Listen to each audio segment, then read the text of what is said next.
Welcome to Crotoni Entertainment. I'm Chris, and Bree's not going to be joining us tonight. Not for any other main reason than this is not really a project she's taken a huge amount of part in to this point. This is our Rangers United video is kind of the working title at the moment. It's a conversation about the long-teased lists I've been writing for one-page rules, specifically Age of Fantasy, but these rules could easily be used in one-page rules Grimdark Future, which is their Warhammer 40k equivalent, Age of Fantasy being their Warhammer Age of Sigmar equivalent. And if you'd watched our previous Age of the Grid episode, you'll see that we kind of took our Age of the Grid figures, or Age of the Grid, our Heroes of the Grid figures, and put them in the one-page rules scenario in a skirmish scenario. And ever since we played that game, I've been wanting to do more of them. Obviously, life gets in the way, but Bree and I are planning more, hopefully soon. But one of the things I wanted to do is actually go ahead and write a full army list for the Power Rangers from the Heroes of the Grid box. The skirmish is great. It's a fantastic game, but you're going to be limited to probably a Ranger team or a smattering of Rangers, 3, 4, 5, depending on what you're doing. This is more like the legendary Ranger battle from Power Rangers Megaforce. So this is designed to be a full army. You're going to play games of 1,000, 1,500, 2,000 points, and you're going to build them out of what's in this list. And theoretically, these are going to be balanced to other armies in one-page rules Age of Fantasy, because I did use the points calculator that they put out with the Patreon to build this. So theoretically, this is going to be balanced. The reality is there's a lot of moving pieces in a game like this, and the only way to really check for balance and check for fairness is to actually play the game. So without too much ado, I've got a template here from one-page rules, and I just want to run through as many of the Ranger options as seems reasonable in a decent amount of time. And I do want to go ahead and post this somewhere. I haven't decided exactly where. Maybe I'll just make the Google file available on Crotoni Entertainment's Discord, or make a PDF of it, or something. I'll have that out relatively soon, but this will give you a general idea of what I've been working on. It does hinge a little bit on you having checked out the one-page rules or watching our previous Age of the Grid to kind of get a feel for how things work, but I'll also kind of talk about that a little bit as we go through the items on here. So without further ado, the template that they give you comes with a couple of pages. It comes with this front page here where there's room for an illustration, and there's room for a little bit about one-page rules. You can go to onepagerules.com, check out their various free games. They have the Patreon. You can put the background story. I haven't filled any of this out yet. You also see I've listed as Rangers United 2.0. I'm doing that because this is the second version of this list I've written for myself. I have not play tested it yet. The version is mostly in how I did the formatting. So just kind of a quick look at it. This is what we're looking at to fill in the Rangers here. So I've got basically a little over a page of actual Ranger rules, and then a whole area of upgrades and special rules for the unit. And I just kind of want to run through some of them. And hopefully, if you're watching this and you have played war games and you are familiar with Power Rangers, you might have some comments to say, hey, Chris, that doesn't really sound like an appropriate rule, or hey, Chris, that sounds like a very appropriate rule. One note is a lot of the special rules that I've given them, like you'll see right here on Green Ranger, I've given him Dragon Shield. A lot of these are just reskinned names for rules that already exist in the game, because in the points calculator, it does give you values for different rules. This Dragon Shield specifically is one called Combat Stance. So I used the points value and the rules for Combat Stance and just renamed it to be a little more thematic. And I did that because I didn't want to make too many rules that were completely off the wall. I just didn't want to get into a situation where I was making rules and not pointing them appropriately and making them too powerful or too weak. So that's what I did here. So we've got two main categories here. We've got a category of Rangers that are kind of listed as heroes, and then we've got Rangers that come in units. So when you look at this, you've got the name of your unit here, and then in brackets, it's going to tell you how many models are in that unit. And actually, see, we forgot it here for Alpha 5. So that's going to be a 1-model unit. So we just mark it as a 1. He's Quality 6, Defense 6 on Alpha 5, which means if you need to make any sort of quality tests, that would be an attack normally. But you'll see under the equipment, Alpha 5 has no attacks. This was done deliberately. But if you made an attack, you'd be rolling a 6 or better to hit on a 6-sided die. A 6 always succeeds. It says 6 or better because if you get in a situation where you get positive modifiers, 5 plus 1 is still a 6. A 6 minus 1 you'd subtract 1 from your dice roll, so a 6 would count as a 5, but an unmodified 6 always works in this game. His defense is 6, so Alpha 5 is not really anything special. Every model in this game has one wound or 1 health point, whatever you want to call it, unless they have the special rule Tough. Alpha 5 does not, so 1 damage will kill Alpha 5, but his special rule is Hero, which means he can be deployed inside of a unit. He would stay there for the duration of the game, and you would not have to allocate damage to him if you did not want to. I also gave him upgrades from the A chart, and he costs 5 points to put in your army. So the upgrades from the A chart for Alpha 5, I gave him an upgrade called Morphin Grid Access Tech. It's 145 points. I don't know why I made it an upgrade. You'd probably never play Alpha 5 without taking this upgrade, because what's the point? Why would you take a 1 life, 6 defense model? But the Morphin Grid Access Tech, you'll find that here in the special rules. I did put it in alphabetical order. So Morphin Grid Access Tech, the hero, and this unit gained the Regeneration special rule. I'm just seeing this. This right here should be in bold, so this is still a bit of a work in progress. So the Regeneration special rule basically says when your unit takes damage after they fail defense rolls, they're going to get another chance to ignore some of that damage. So it basically makes Alpha 5 a support character. Under the hero heading, these are characters that I wanted to make either available to be part of other units, or characters that I feel should be available for other units. So, for example, or be on their own. We've got Mighty Morphin Green Ranger Tommy. Obviously, a trademark of a lot of the 6th Rangers are that they are solo. We gave him the hero special rule. And he has actually an upgrade where he can gain Ambush, which lets him be placed on the table outside of a certain range of enemies on turns after the first. So kind of gives that whole Green Ranger jumps into the battle sort of thing. Jason has been given the hero status as well, because you figure he's a legendary leader among Rangers. In the Shattered Grid comic, for example, he actually leads an army of Rangers into battle. I felt it was more appropriate to give him a hero slot than to put him directly into any specific team. Same thing with White Ranger Tommy. Ninja Storm Green Ranger, this is done because this is the only Ninja Storm model we have from Heroes of the Grid presently from this team, so I wanted to just make sure he's in the game. I give him the hero ability so you can join a Ranger squad. Ninja, obviously, the Santa Ranger is going to be a hero. Shadow Ranger, Solar Purple, Super Samurai Red, Time Force Pink, Turbo Red, Wolf Ranger. Some of these may get absorbed into their teams as those teams come out. For example, Turbo Red. Turbo Red is not really a ranger you ever see as this huge solo ranger. He's always generally part of a team. So if and when the Turbo Ranger models ever come out for Heroes of the Grid, this entry will probably be deleted in a future version of the list and integrated into the actual list. But they've got quality values. A common theme among most of our Rangers is they're going to be quality 3+. There are a few exceptions here and there.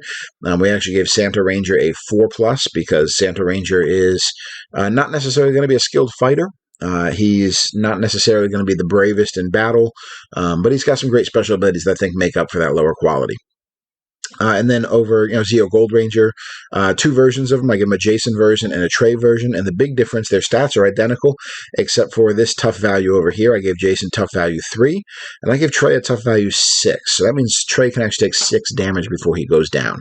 I give a couple of different Rangers that for not necessarily toughness reason, but more to represent kind of what they've been doing for years. So Trey has been off being a ranger by himself on Triforia for a very long time, so you figure he's going to be tougher, and the toughness 6 will actually encourage you to run this Gold Ranger outside of a unit rather than in a unit, because he can take more of a beating before he goes down. We also give Gold Ranger defense 2.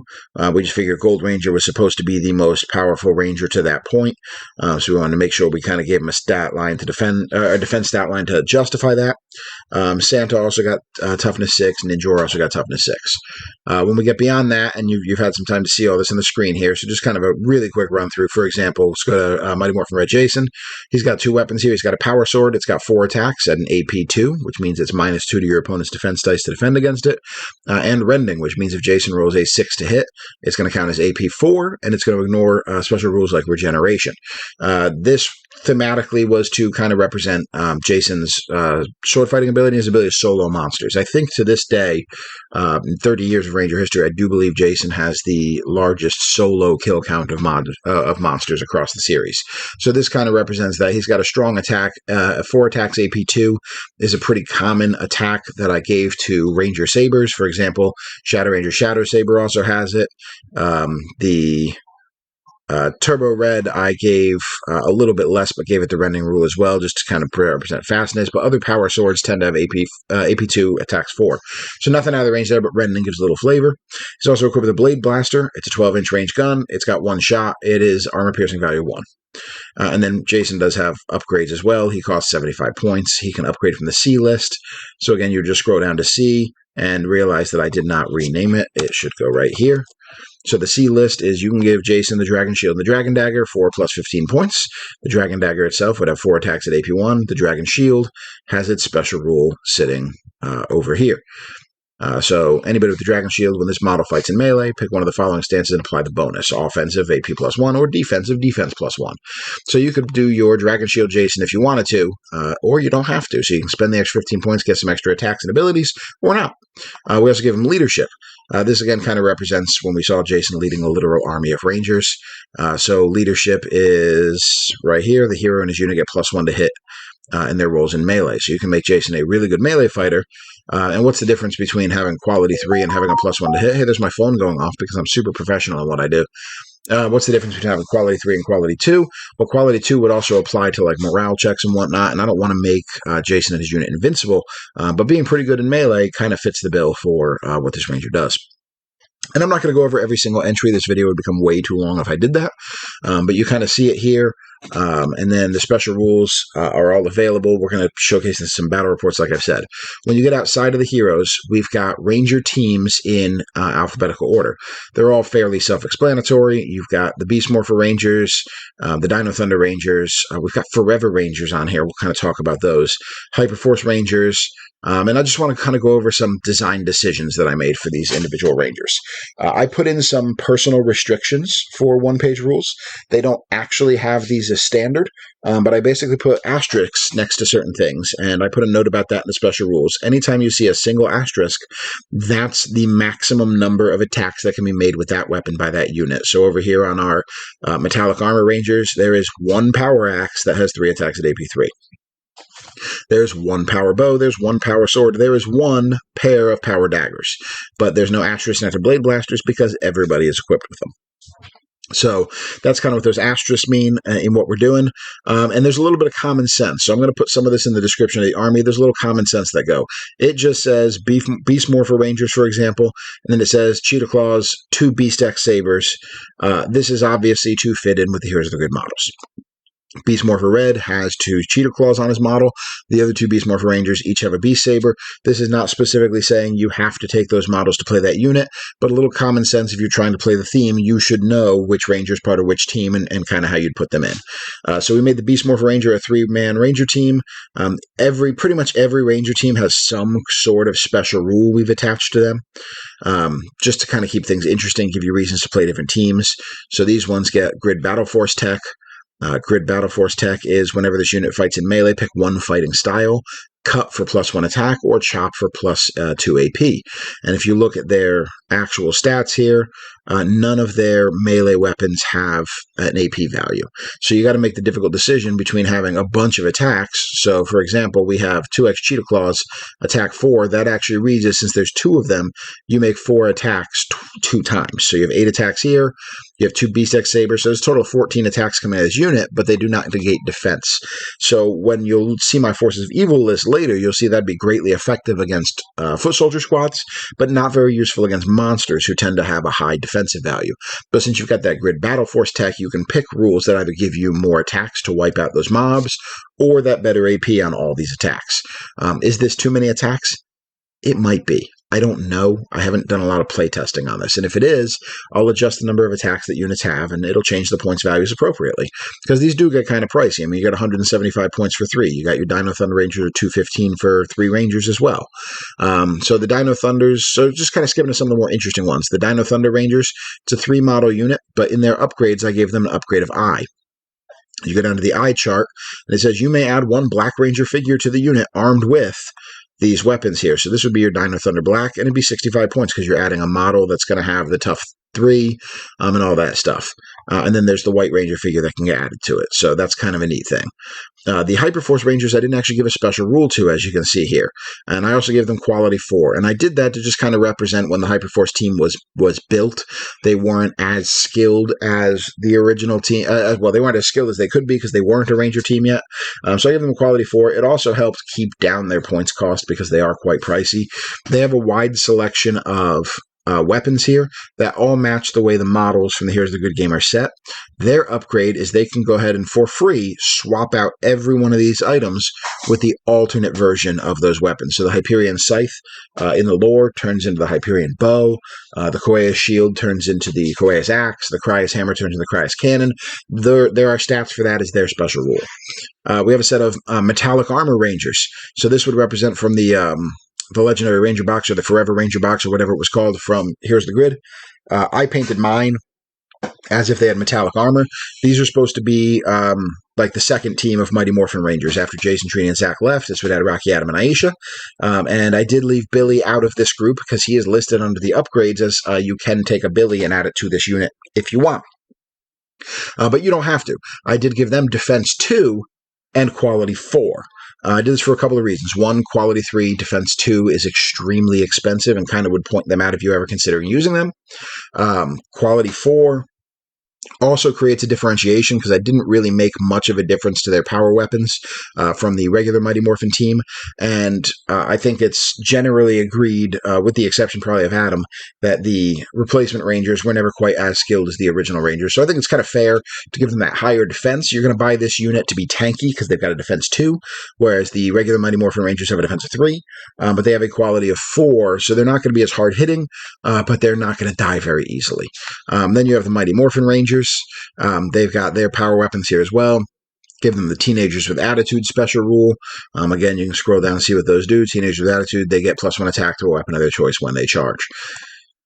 You got a unit for Bulk and Skull. You've got the Omega Rangers on here. We've got the Space Rangers. We've got the Zeo Rangers. And then we've got the Forever Rangers. So I made some Forever Ranger teams. It's 3 Rangers per, and there's a reason for this.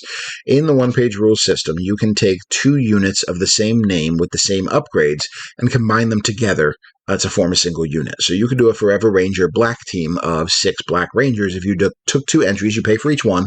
So in this case, you'd pay 225 points 2 times, so it'd be 450 points, and you'd have 6 black Rangers in a unit instead of 3.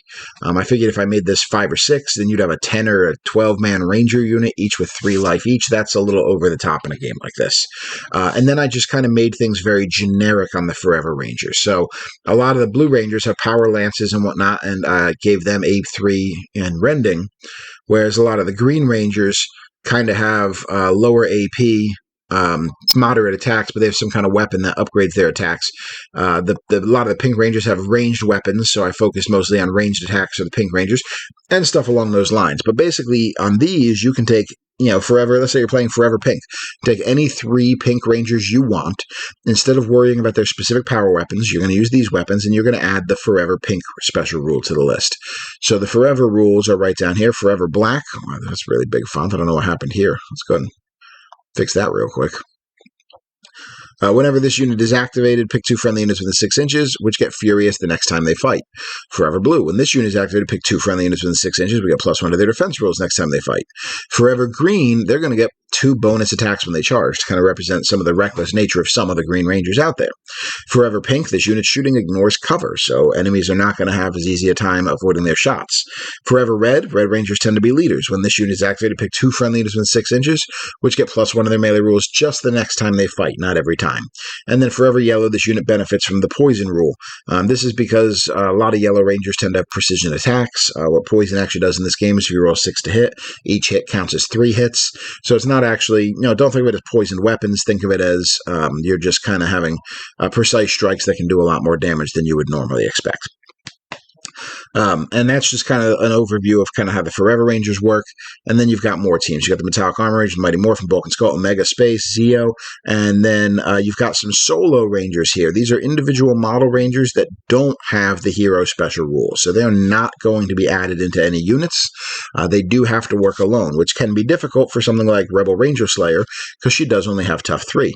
But what Rebel Ranger Slayer does have is a 3+ quality and a power bow that does 3 damage when it does damage. So it's one shot, 24-inch range, AP 2, so it reduces somebody's defense by 2. It does 3 damage if they don't save, and she's got the sniper rule, so she basically counts as being quality 2 when shooting people. So you've got an 80-point sniper who's going to hide kind of further back on the board and just shoot people for that damage every turn. Might upgrade this to 2 attacks at some point. Want to play it out first. Phantom Ranger. This guy is kind of be your shooty ranger. So this guy, he's got stealth, which means he's harder to hit from a distance. We gave him Phantom Shot here, which you see is right here. Whenever he shoots, pick one of the following shot types: +1 attack or +2 AP. So it's like Grid Battle Force tech, but for shooting. So he's got an 18-inch gun with 4 attacks. So it could be 4 attacks or 5 attacks. So it'd be 4 attacks with AP2 or 5 attacks with no AP. He's also got the Ruby Blast. This is only a 6-inch range, so this is mostly hey, things are getting serious. Let's unleash our biggest shot. It's only 1 attack, AP value of 3, so it's going to cut through armor pretty fierce, and Blast 3, so it's going to do 3 hits when it makes a hit. And then you got Magna Defender. Magna Defender he's here to fight. I mean, he's got a 2 defense, 3 attacks. His AP is 3, so I mean, ridiculous ability to cut through armor. Deadly 3. Each one that goes through does 3 damage. He's 6 toughness, and he's Reap. So if somebody rolls a 1 when defending against him, it's actually got it right here. Enemies that roll to block hits from this weapon take 1 additional wound for each unmodified result of a 1 that they roll. So you're going to suffer by rolling 1s against the Magna Defender. And then just for funsies, we got to have our Dino Megazord. Dino Megazord we gave quality 4 and 2+ defense, obviously, because it's a Megazord. It's got an N upgrade. I'll skip to that real quick just because that's kind of important.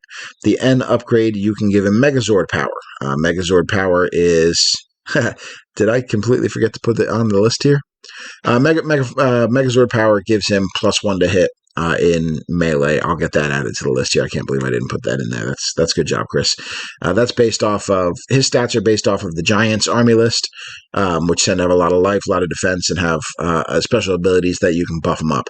He's already 430 points, so if you're okay with rolling quality 4, you don't have to pay more, or you can pay that 40 points for Megazord Power, and he's going to be hitting at a 3. His Power Sword, because again, this is a Megazord. This is supposed to be an utterly insane model. The Forces of Evil are going to get 2 of them. They're going to get Goldar, and they're going to get Cyclopsis. The Power Sword is 12 attacks at AP2, with a finishing strike, 1 attack at AP4 and does Blast 3. Causes fear, which means at the end of any battle, it adds D3 to its combat results to see if it won.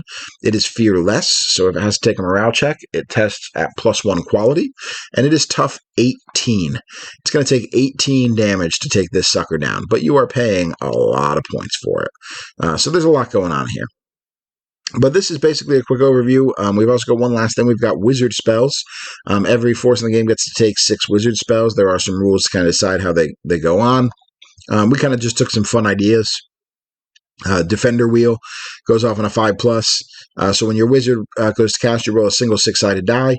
You add their wizard level, and you're trying to hit these numbers. You can cast 1 spell per turn, or you can try to block 1 opponent's spell per turn with your wizard. And the 2 wizards so far on the list are Santa at wizard 2 and Ninjor at wizard 1. So Ninjor could cast the Defender wheel. Target unit within 12 inches takes 1 hit with AP4 and Deadly 3.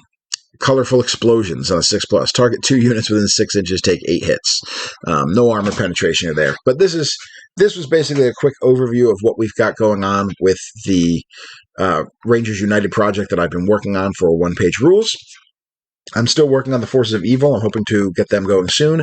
And there's going to be some additional stuff for the Skirmish version. We'll probably try these rules for Skirmish for the time being, but one of the things Brie and I would like to do is kind of take a much longer approach to writing the army list for Skirmish, because we'd love to give every individual ranger their own special rule for Skirmish, rather than all the rangers in a group use one special rule. But doing just one special rule here is kind of what you need to do to build an army game that's going to be functional. So I'll get this set up. I'll decide where to release this, probably on the Crotoni Entertainment Discord. There's a link in the description of the video to join that Discord. We'll get that put up. We'll get some battle reports filmed, and I hope you guys enjoy what we're doing with the Rangers United project if you've been following along. Thanks for watching. Like and subscribe for more content. Hit that bell button for notifications, and we will see you next time.